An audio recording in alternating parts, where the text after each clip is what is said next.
All right, hello again, Fish-A-Lots. In this video, I just want to cover some of the nonsense I see out there on the internet and the social media about some of these fishing mentalities people have.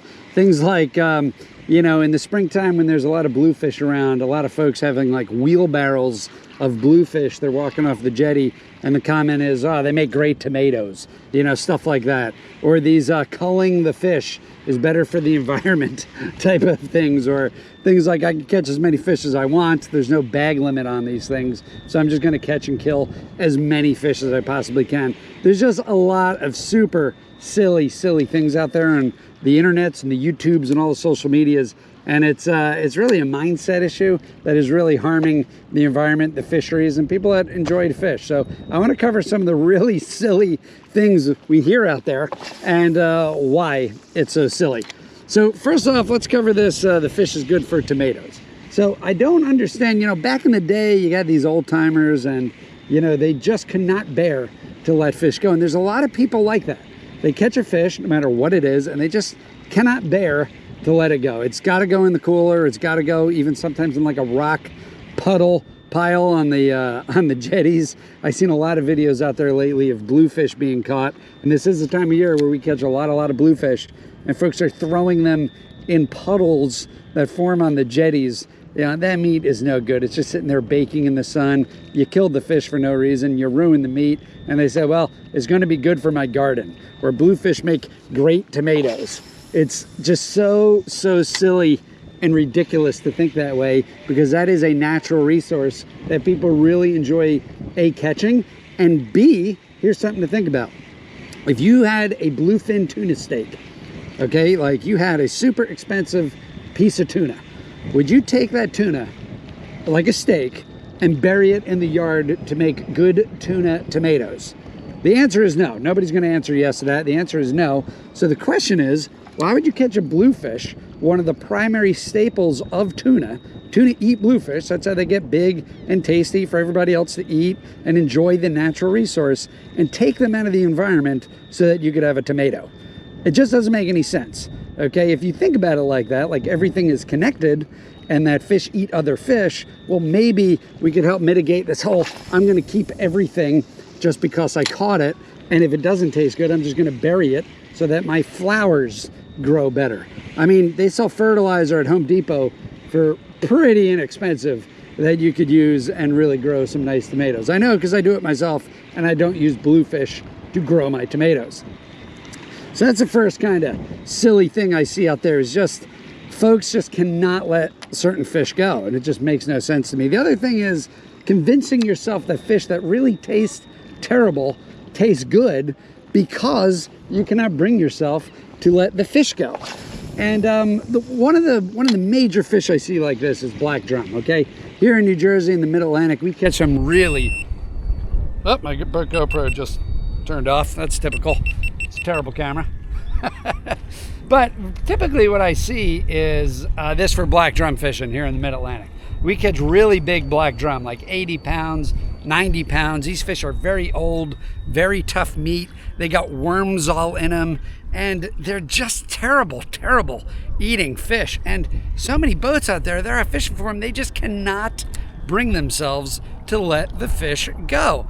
And I just have no idea why. These fish are old, they're coming in to breed. When we catch them inshore, they're in there to make little baby fish. So the drum fishing has really gone down quite a bit because of this, because a lot of people are able to catch them in the spring when they're coming in to breed. And if you remove them from the environment, guess what? You're removing all those eggs from the environment as well, and all those little baby fish out of the environment. And to eat it, and it's terrible, and it has worms in it, and it tastes like a leather boot, it makes absolutely zero sense. But people are doing it all the time. I fish a lot of charters for black drum fish, and just, you know, you suggest letting them go, and people just have a heart attack about it.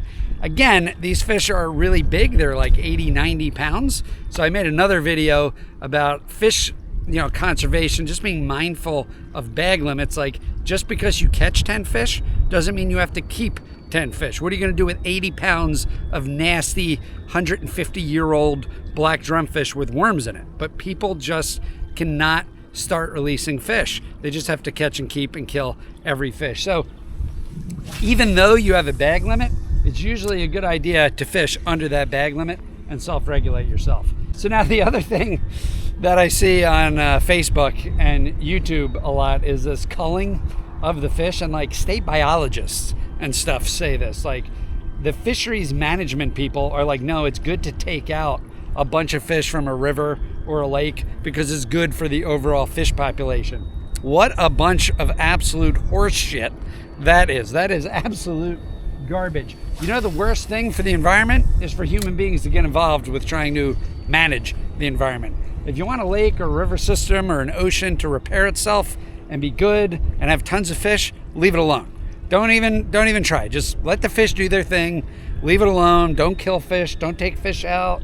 Don't do any of that nonsense. Don't think, oh, you know, it's my responsibility to kill 20 fish today because I'm doing a good job removing such and such fish per acre. That is absolutely a ridiculous concept. The more fish you have, the more fish will eat the other fish, the more predation occurs. The natural environment balances itself out way better than any human being can ever hope to do. And I mean, that is just a fact. You can see that anywhere.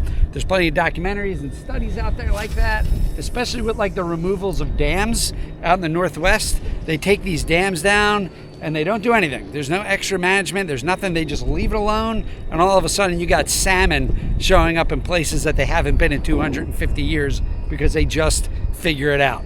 As Jurassic Park would say, nature finds a way, and you should just let it happen naturally and you'll be way better off for it. So this whole culling fish, I got to kill a lot of fish because it's my responsibility because it'll be better for the lake or the river or the reservoir or the ocean or the bay.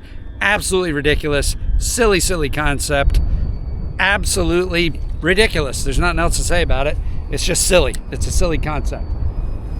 Now the next thing that's really hurting fisheries all over the world is this concept that you keep the big ones, right? And nothing could be further from the truth. If you really want to do fish conservation and you really do want to enjoy your fisheries, I'm not saying don't keep and kill any fish. I keep and kill fish myself. It's awesome, right? You go out fishing, you catch a nice fish, you bring it home for dinner. Everybody has a nice dinner, family meal.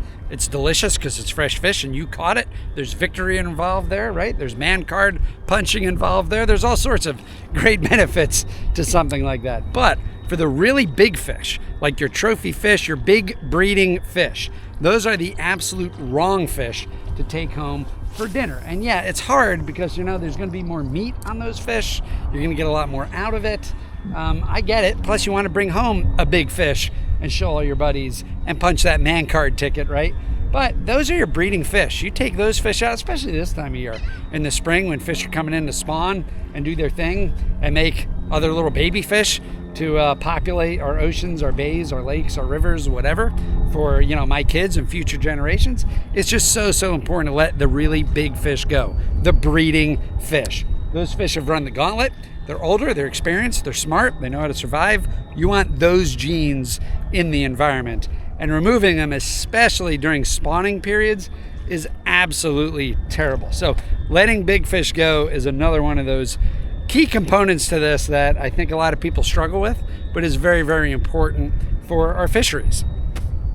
And all right, fish lads, thanks for tuning in. If you want to know more about fish conservation and some good practices to use, catch and release practices that aren't going to damage fish, go ahead and check out this video right here where I go deep into some well-intentioned folks that just do some things that unfortunately do damage and kill some of our fish. So all right, fish lots, I'll see you out there on the water.